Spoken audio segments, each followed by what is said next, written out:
questions? How do you feel about a lot of, even the regular drugstores, health food store, have array of homeopathic medicine, and it has a picture of, maladies, and this is what you should take, and that's how I used to take it. Right. And probably wasn't the right thing. Yeah, yeah. So I would say that for self-limiting conditions, it's better to use that than to take a conventional medication that's going to suppress a symptom. Oftentimes, in an attempt to make it easy and accessible to people who aren't very familiar with homeopathy, you'll walk into a health food store and there'll be a chart, and there'll be next to the remedies, and it'll say, for cold take this, or for sore throat take this, and oftentimes what they're using is combination remedies. So they'll put several different homeopathic remedies in one remedy and mix them all together in a very low potency. And what that does is it tends to trigger a healing reaction, but the reaction is it tends to not be hitting the nail on the head as good as it could. So you get a palliative reaction, you get something that makes you feel somewhat better, but it's not necessarily curative. It tends to be more palliative than curative. For a self-limiting condition that's going to get better anyway, if you take something like that makes you feel a little bit better, and you can avoid taking a medication with toxicity and side effects, then you're certainly better off.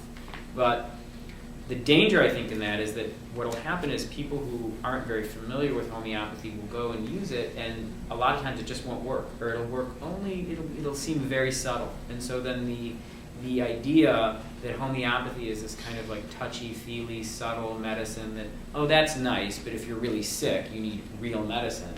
It kind of perpetuates that belief, which is really to the detriment of homeopathy. And it creates a lot of misunderstanding about what homeopathy is, as Ross was talking about. So when I talk about homeopathy, I'm talking about a pure or classical approach to homeopathy, which is prescribing one single remedy at a time to treat that particular person at that moment in time. And it's following basically, pure homeopathy also refers to practicing homeopathy in the way that Hahnemann, the founder of homeopathy, described it back in the 1700s, and really not evolving our practice based on the latest trend or fad, but actually sticking to the tried and true, the proven methodology that homeopathy has used for the past over 200 years.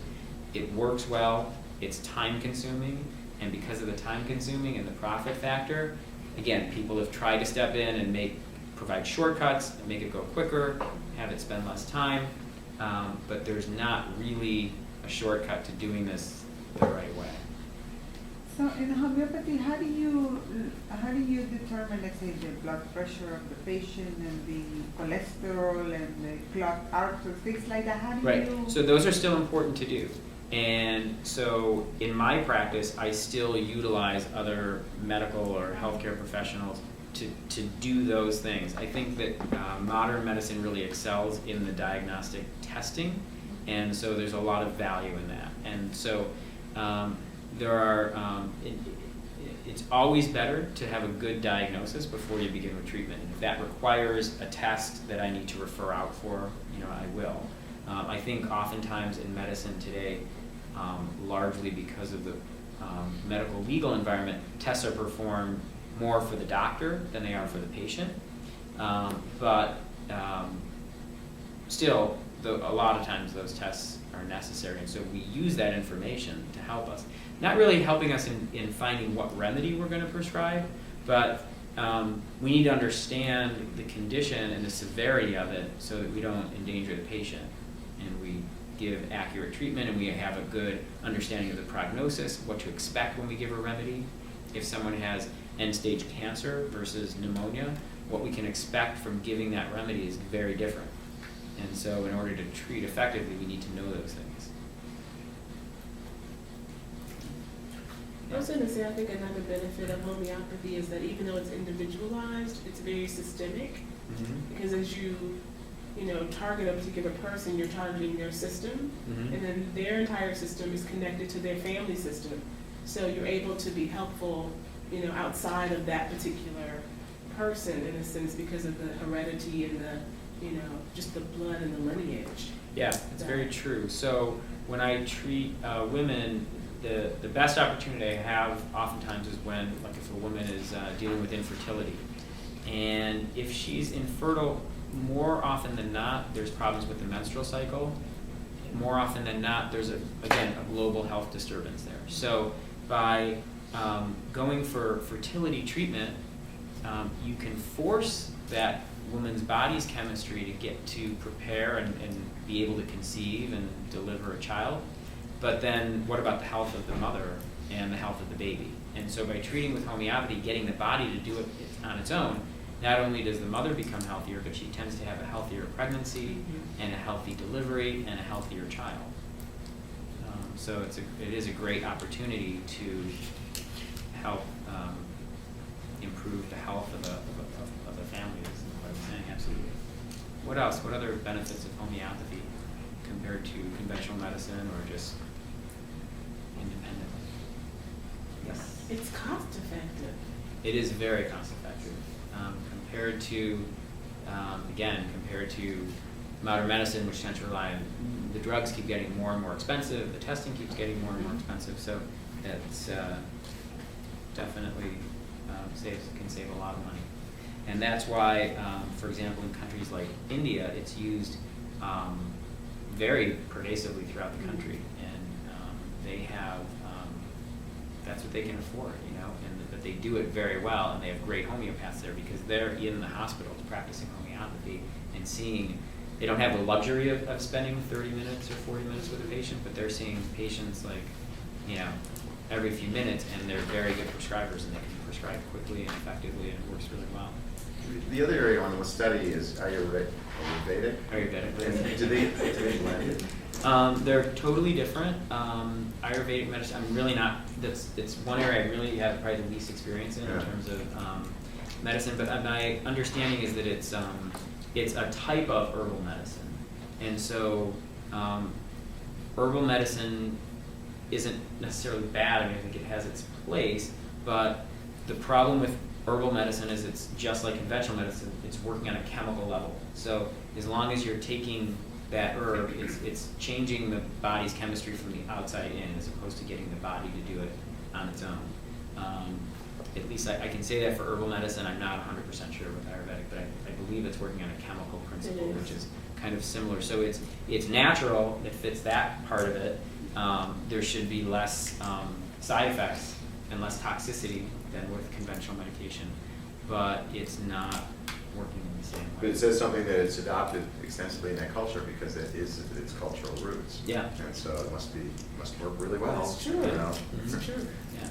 I mean, there's a lot of things out there that work very well. I mean, conventional medicine works very well to suppress symptoms. If you have a symptom and you take a pill, the right pill, that symptom will more than likely be suppressed. If it doesn't, then those are the patients that I tend to see. I mean, I actually tend to see more patients who are not choosing homeopathy because they want a natural alternative. It's because they just want to feel better, and the conventional medicine failed them.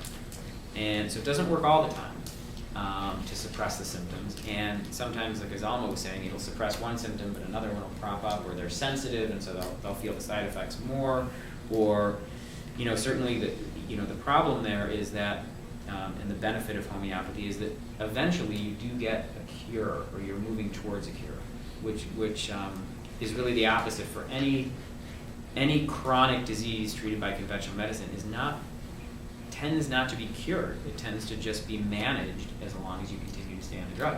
And if you remove the drug, it oftentimes gets worse. Like in the case of a rebound headache, if you take headache medication twice a week or more, and then you remove that drug after a few weeks or a few months, your headaches will be worse and more frequent and more severe. So we avoid that. The other thing the other benefit of homeopathy that we didn't really talk about is the susceptibility over time. Anytime you're treated for a particular condition with homeopathy successfully, you will from that point forward be less susceptible to that condition. So if you tend to get a lot of colds, the more you get treated for your colds with homeopathy, the less colds you'll get.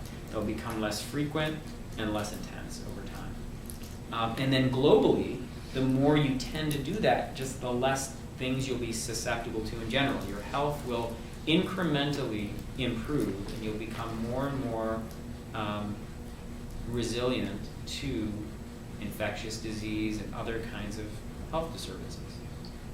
So that's a great benefit.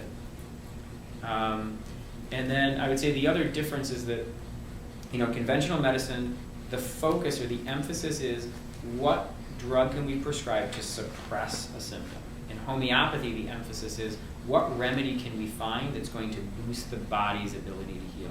So in homeopathy, we're trying to boost the body's ability to heal. In conventional medicine, we're trying to just suppress the symptom. So in homeopathy, we care less about, we're not as worried about the exposure to the virus. We care more about the state of the host in the first place. If the state of the host is strong, then the virus becomes less significant.